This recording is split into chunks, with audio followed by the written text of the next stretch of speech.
मेरा हलया टरिया सपन एक देखिले हो ललना पियावा के देखनी फूलवरिया मलिनिया संगवा बिहसले मलिनिया संगवा बिहसले ललना पियावा के देखनी फूलवरिया मलिनिया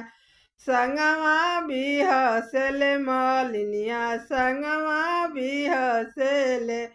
केकरा से चिट्ठी लिखवाई बात केकरा से पेठाई बनू हो ललना केकरा से भैया बोलावई राजा के बन्हावई राजा के बन्हावई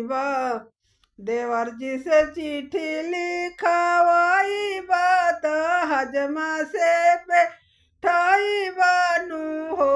ललना हजमे से भैया के बोलाई राजा के बन्हावई राजा के बन्हावई बनू बड़का भैया आवेले हाथी चढ़ी छोटका भैया घोड़ा चढ़ी हो ललना धपसी पैसले गजाओ भर कहना बहिना कुशल कहना बहिना कुशल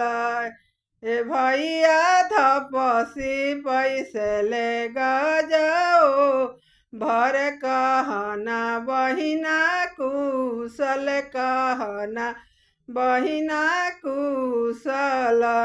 लाज के बतिया भैया कहला जाला कहला बिना रहला जाला हो भैया पियावा के देखनी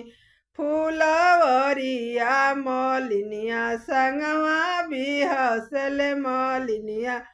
संगवा बिहसले बड़का भैया बांधेले हाथ दोनों छोटका भैया गोरा दोनों हो भैया फूल के बांधे बनिया बहनोइया अलफ सुकवार हवे अलफ सुकवार हवे तू तय बन खिलारी हो जरिए के छिनारी हो बहिना अपन पिया अपने बान्हावेलू पाछे पाछतावेलू पाछे पाछतावेलू।